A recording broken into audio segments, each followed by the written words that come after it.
Hello everybody, SAF Sinifu here. Hope you are well. Today I'll show you how to delete Facebook watched video history. It's an easy process, so let's start. First of all, open your Facebook app and then go to the profile menu and then click to the three dot icon beside the edit profile. So click on that. After that, click to the activity log options and come to this page and scroll down and click to the view activity history options.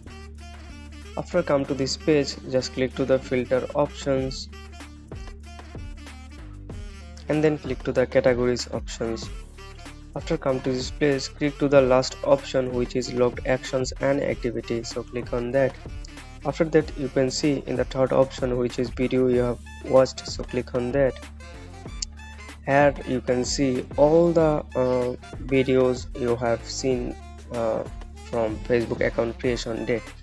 So if you want to remove them or if you want to clear the watch history, just click to the watch video history options and then click to the clear options, and then Facebook will clear your all watch history. So that's the process how you can clear the or delete the Facebook watch history.